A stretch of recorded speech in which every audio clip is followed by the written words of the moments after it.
Libra, welcome to your end of October 2020 General Tarot Update. It's Raina here.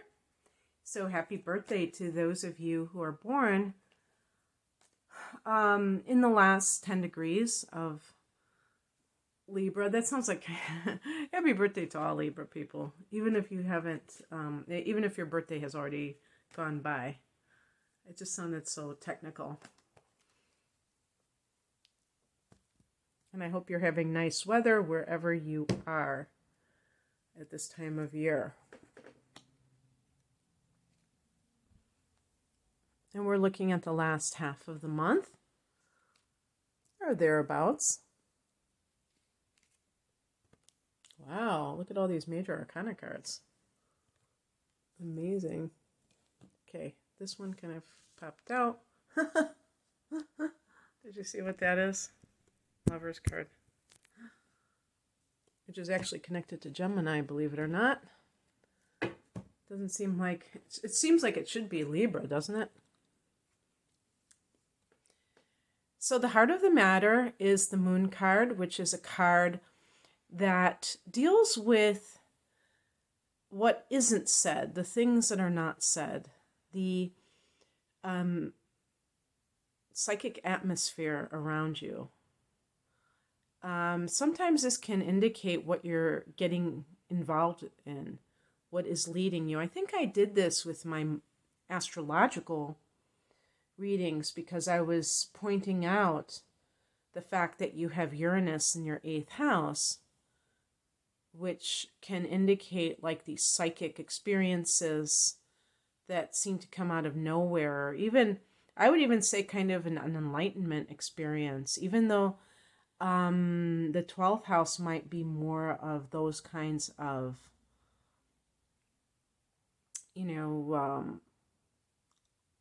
karmically connected, like karmically timed experiences.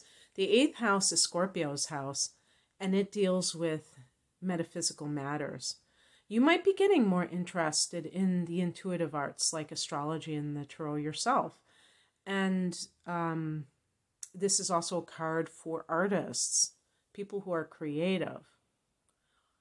Certainly, the moon can represent uncertainty, confusion, deception. And given the past position, we might even look at the more challenging aspects of the moon. But one of the reasons that I wanted to say the positive ones is because I think that too oftentimes the negative ones are highlighted. And to me, that's not fair.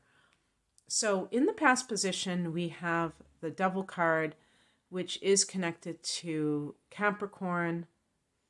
Oh, it's funny, they have the fly. Was it pestilence or something? But Saturn is a ruler of Capricorn, Satan, Saturn, I don't know.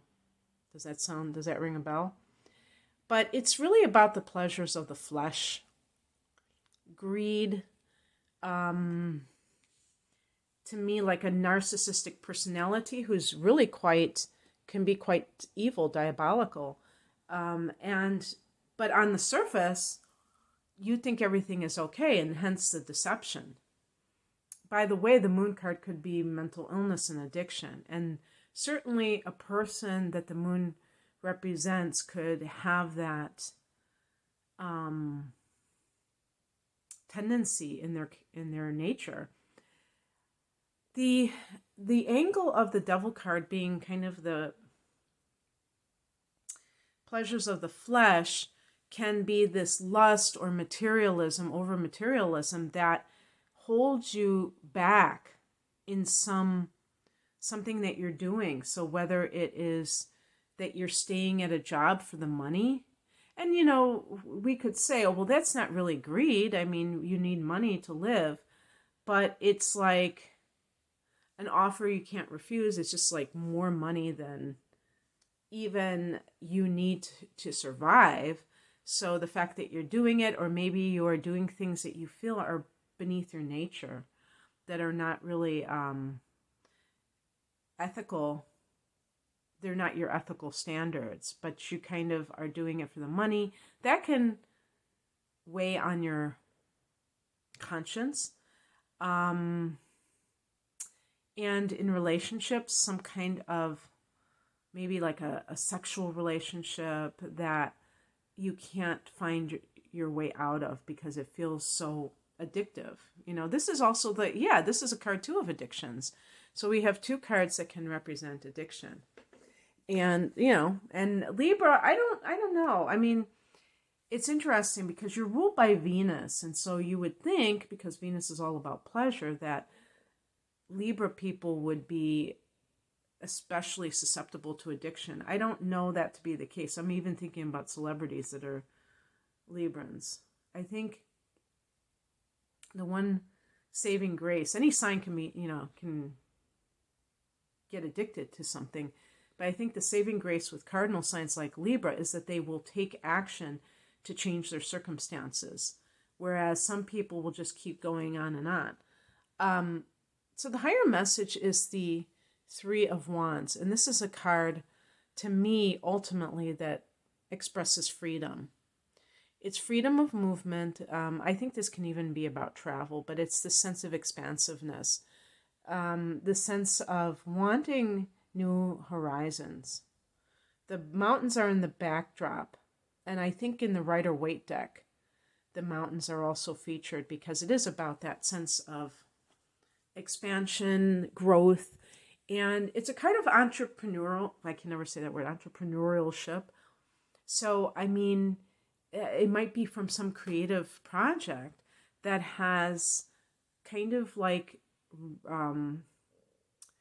wrenched you from the arms of the devil, trying to lure you into this false sense of security with money when you have this talent that has to be expressed.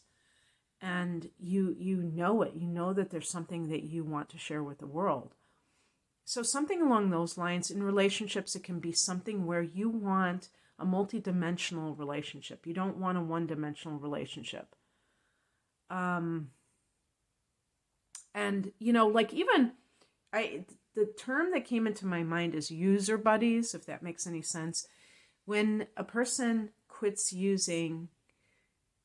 substance abuse, the people around them, they might have to change people, places, and things because there are too many people who want to drag them back down into that addiction. And so that might be true for you if you have gotten clean and sober, that, you find that you have to go in a totally different direction because these other people are, they're not growing with you. And Libra is a very social animal. So that's something that would really affect you. What crosses you is the Empress card, and this is connected to Venus. This is Taurus and Libra. As I found out, having an online debate and just swearing up and down that it just was Taurus. But it is connected to both of those Venus signs, Venus ruled signs. And the Empress, I'm reading this as a challenge or the reversed version of this. If you are especially, well, I mean, it really doesn't matter. I mean, you could be a male Libran, and this would be apropos, but it is a very feminine energy. The best way I can think of putting it is somebody who is trading on their looks to try to get ahead and kind of not doing the work necessary, trying to take the easy way out, a shortcut in life. And not because of laziness necessarily, but because of just maybe a bad habit of doing this because it's always worked so far. And so what I'm suggesting is that you have so much to offer, including a fine mind. And if you have been trying to get by on the surface of life, it's probably not going to work because, You're, with Uranus in the eighth house, transiting your eighth house, you may have things that come up, and they can come up in a very unexpected way that plunge you into the metaphysical world, into something much deeper in your life. And that can lead to appreciating life in a more substantial way. Also with the Empress in the challenge position can be like the love of pleasure getting out of control. So maybe bad relationships. Now, the Empress itself can be about love. So I believe sometimes people are looking for love when they get involved in these relationships and end up to be so exploitative. But at the time, they thought that they could have that sort of, that it would lead to that in some level. Also, the Empress is the Earth Mother, or the Mother archetype in general. And also I think the Divine Feminine is considered, although it's kind of interesting coming from the Empress that's the Divine Feminine. But this idea of being a good mother, not allowing, and that might be something that the Libra person, or a good nurturer to the child, with problems, when people have problems, whether it's addiction, relationships, when they put the child first, it can really lead to a healthy form of sacrifice, saying, I really feel this strong urge to indulge in my drug of choice or substance of choice, but I'm including, sex, but I am doing this for my child. I want my child to have a stable life. And, well, and you can always say to yourself, well, if I still want 18 years from now to do this thing, I can always go back to it. But now this is my main job in life. And obviously, I would hope that 18 years later, you would get into such a habit of, living life in a wholesome way that you wouldn't want to ever go back to that. But these are all just examples. Also, the Empress is the artist, the creative person. So feeling that you're blocked in some way could be also possible. What is coming in is represented by the King of Wands. This can also be advice, which is really about embracing this idea of your sovereignty. I think of the King and Queen as royalty, which, no duh, they are. But on a spiritual level, nobody rules us. We can talk about the law, we can talk about all of that, but we ultimately have our own sovereignty. And that means that we can't blame other outside factors for us doing something or not doing something. And this is about taking that control over your life in a very dynamic way, not in a way that is fear-based, that is egotistical, power hungry, but in a quest for sovereignty, autonomy, individuality. And for Libra, this also means not having to check in with people and, get that seal of approval that what you're doing is okay. You don't need anybody else's approval to do certain things in your life. This can also be a mature fire sign male, what I would call an alpha male type of male. This person could be an Aries, a Leo, or a Sagittarius. I would think a Leo because of the king, the royalty, but I don't know. I don't know if this is associated with Sag, for instance, but that's how I see it. And the outcome, the Lover's card. This is true intimacy. Even though they're depicted as naked and you think of the physical variety, they're supposed to go hand in hand. They're supposed to be, physical intimacy without emotional intimacy is just really, to me, exploiting one another. It's, pretending that you have something that you don't have. And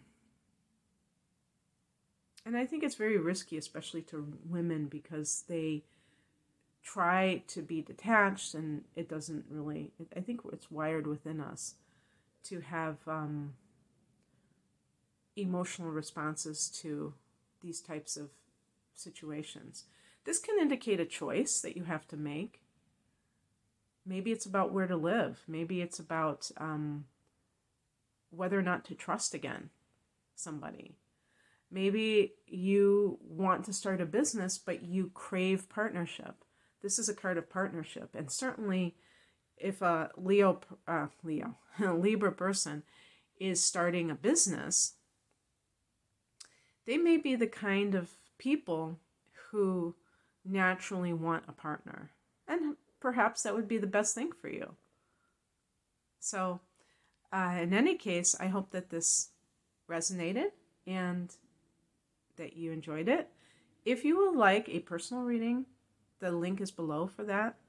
I am mainly an astrologer, and if you're interested in looking at the trends for the coming year astrologically, but also I have a combination reading where I also look at the natal chart, please click on the link below and read more on the different types of readings I offer. Thank you for watching. Take care. Bye.